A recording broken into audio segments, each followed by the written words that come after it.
The question is, how does God forgive us and still be just? How can God pardon our iniquities and still be a righteous God? Let's look at another passage just for a second before we go on to the answer. Look in Romans 4. Here we have another problem. Look what David says. Now this is David who committed adultery with Bathsheba, who had her husband basically killed.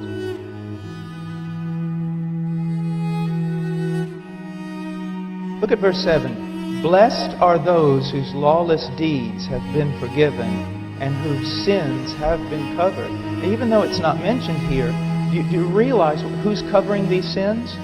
It's God. God is covering these sins. God is forgiving these lawless deeds.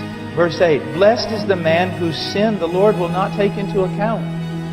To be honest with you, if that text was left by itself, it would say a lot of terrible things about God. What do you think about a judge who covers evil deeds? Pretends they didn't happen. Looks the other way. Is that the kind of God you want ruling the universe? But David says that's the kind of God he had. If you just look at that verse by itself, that doesn't look like a very holy God. That doesn't look like a very righteous creator and judge.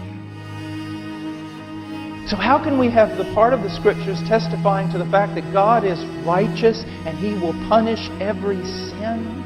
And then over here, blessed is the man whose sins are covered by God. That it is an abomination to justify the wicked. And then in another part of the Bible, the wicked rejoice because they've been justified by God. This is the context of the gospel. This is the divine dilemma. And how is the problem solved? How can we bring these two things together and prove that there is unity within the person of God Himself, that there is unity within the Scriptures? I mean, what brings this all together? The gospel of Jesus Christ. And there's one word. Let's look at it. It's in Romans 3, verse 25. Whom God displayed publicly as a propitiation. Now, what is a propitiation? It's a sacrifice. What does that sacrifice do? It satisfies the demands of justice.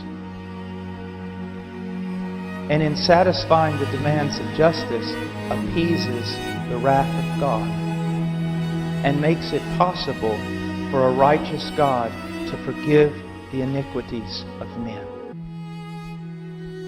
In His righteousness, in His justice, God condemns the world. God sends the law, and the law aggravates the matter, even on purpose. It displays our sin in living color. It shows us that we are condemned. Those of you who would seek to save yourselves by keeping the law, all of creation testifies against you. That's an impossibility. You have broken the law at every point. The law just makes you that much more guilty. And in His righteousness, God condemns the world. And in His grace, He designs a plan of salvation. And what is that plan?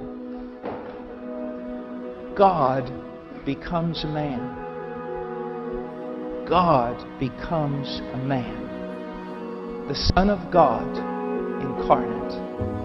And He walks on this earth as a man. He is fully God. He is fully man. The two natures are not confused or mixed. One is not diminished for the sake of the other. He is truly God and He is truly man, but He walks on this earth as a man. And then as a man, as your brother, He lives an absolutely perfect life. He's the only one of whom God could say, "This is my beloved Son, in whom I am well pleased. Behold, He doeth all things well."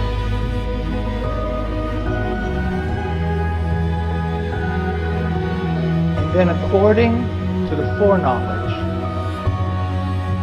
the sovereign plan of God, He is lifted up by the hands of us and nailed to a cross. You taught me the courage of stars before you left.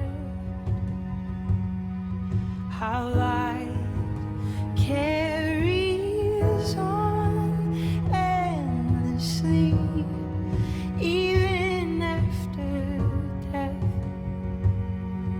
with sureness of breath. You explain the infinite. How rare and beautiful it is to even exist. And I couldn't help but ask you to say it all again. I tried to write it down, but I could never find the pen.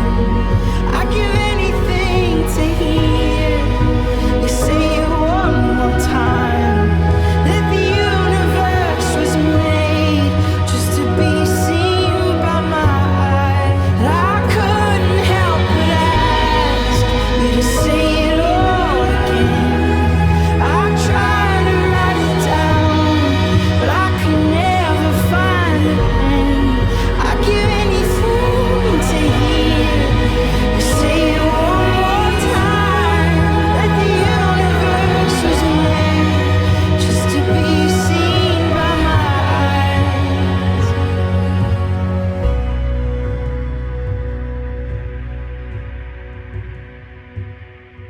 The shortness of breath, I'll explain the infinite.